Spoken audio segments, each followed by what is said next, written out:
was another major initiative that we've seen out in Washington, D.C.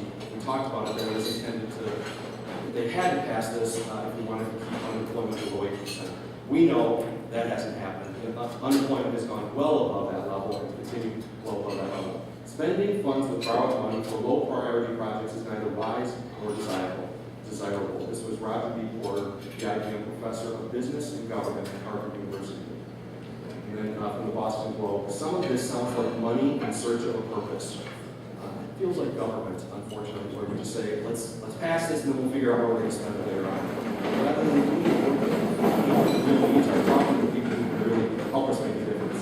We talked about the unemployment rate and some of the promises that were made. The blue line, the bottom line, was the administration's prediction of what would happen with unemployment. In other words, it would peak at 8% and be back down below 5%. We see reality, the lower red line, is the official unemployment rate.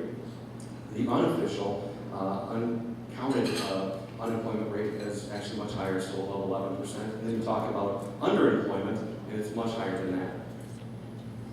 Bailouts for people with good lobbies.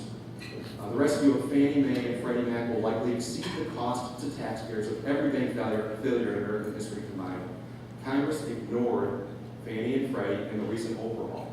To me, that was so glaring that I see so much of the problem because of the involvement of Freddie and Fannie, and yet nothing was done in the financial regulation bill that passed recently to regulate these huge entities that had such a big impact on the problems that we're facing right now financially. Gains from risk taking are divorced from losses. That's wrong.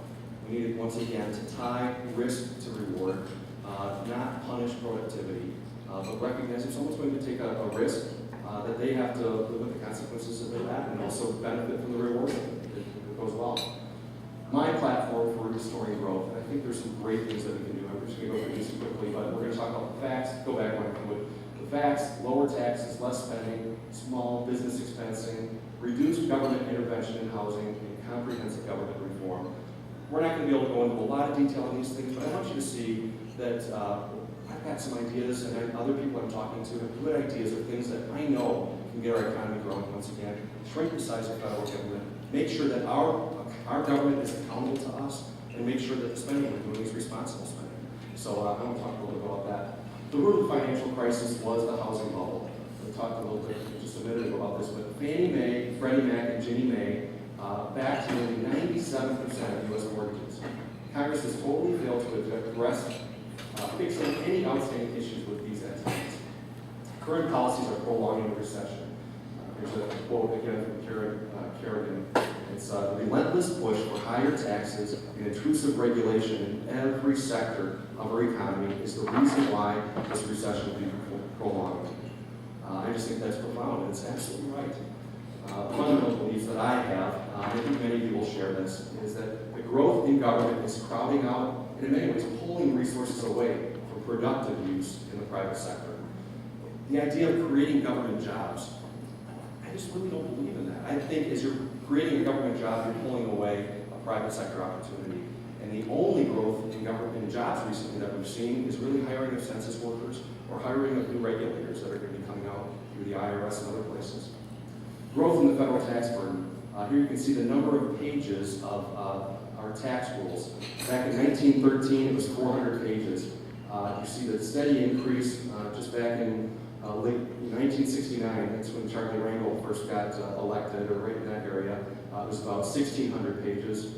Now today it's over 71,000 pages. So 16,000 pages, and then in 40 years, it's grown up to over 71,000 pages and growing every year. We need lower taxes.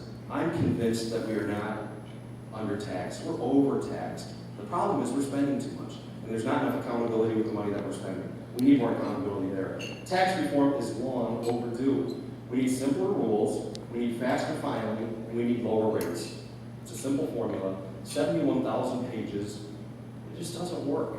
We need to clean that up. What this means for you, business owners spend less time and money in compliance and planning, and markets have fewer distortions. So money is really going to productive uses rather than compliance uses. Tax reform, as we're talking about, do it next slide here. This is getting into government spending, and the green part is 1900, so 110 years ago, and the red line is 2010. The federal defense spending, this is the government spending as percentage of gross domestic product, GDP. So 1% back in 1900 was spent for federal defense. Currently, in 2010, 4.9% is spent. Federal all non-defense spending was 1.8% in 1900. Now it's over 20%. In other words, it's a 10-fold increase in the amount of non-defense spending that's occurred over the last 100 years.